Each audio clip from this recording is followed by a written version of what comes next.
മുട്ടയുടെ വെള്ള കഴിക്കാൻ പറഞ്ഞാൽ എല്ലാവരും കഴിക്കും. പക്ഷെ ഉണ്ണി കഴിക്കാൻ പറഞ്ഞാൽ പറയുന്നതാണ് എന്തോ വലിയ വിഷം കഴിക്കാൻ പറയുന്നതിലാണ് ഉണ്ണി കഴിക്കാൻ പറഞ്ഞാൽ.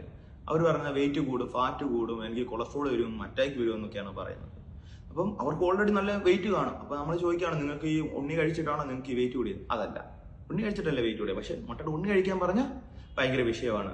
അപ്പോൾ നമ്മൾ അവരോട് പറഞ്ഞ് മനസ്സിലാക്കുന്ന കാര്യമുണ്ട്. അതിനകത്ത് മിനറൽസ്, വൈറ്റമിൻസ്, അതിനകത്തുള്ള കാര്യങ്ങളല്ല. ഇപ്പം മിനറൽസ് എന്നൊക്കെ പറഞ്ഞു കഴിഞ്ഞാൽ അതിനകത്ത് potassium, phosphorus, magnesium, zinc, calcium, iron, sodium, ഇത്രയും മിനറൽസ് തന്നെ ആ ഉണ്ണിക്കകത്തുണ്ട്. അതുപോലെ തന്നെ വൈറ്റമിൻസിലോട്ട് പോയി കഴിഞ്ഞാൽ vitamin A, B6, B12, vitamin E, K, അതുപോലെ തന്നെ വൈറ്റമിൻ ഡിയും, ഇത്രയും വൈറ്റമിൻസും അതിനകത്തുണ്ട്. അതിനകത്ത് കൂടാതെ omega-3 ഫാറ്റി ആസിഡ് ഉണ്ട്.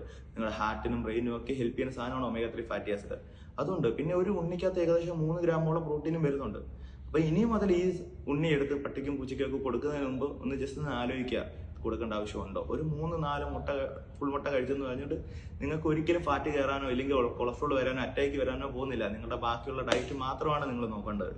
ഈ മുട്ടയുടെ ഉണ്ണി കഴിച്ച്, ഇപ്പൊ ഞാൻ പറഞ്ഞു മുട്ടയുടെ ഉണ്ണി കഴിച്ചാൽ കുഴപ്പമില്ലെന്ന് പറഞ്ഞിട്ട് 4 ഫുൾ മുട്ടയൊക്കെ കഴിച്ചിട്ട് കടയിൽ പോയിട്ട് പൊറോട്ടയും ബീഫും കഴിച്ചില്ലെങ്കിൽ ചിക്കൻ കഴിച്ചാൽ എല്ലാം കഴിച്ചിട്ട് കൊളസ്ട്രോൾ കൂടിയിട്ട് അവിടെ ഒരുത്തം പറഞ്ഞിട്ടാണ് ഇത് കൂടിയത്, മുട്ട കഴിച്ചിട്ടാണ് എന്ന് പറഞ്ഞിട്ട് കാര്യമില്ല. ഡയറ്റ് പ്രോപ്പറായിട്ട് ഡയറ്റ് നിങ്ങൾ നോക്കുക, എന്നിട്ടേ കാര്യമുള്ളൂ. അല്ലാതെ ബാക്കിയുള്ള ഫുഡ് കഴിച്ച് കൊളസ്ട്രോൾ കൂടിയിട്ട് കുറ്റം മുഴുവൻ ഉണ്ണിക്ക് ആക്കി വെക്കരുത്.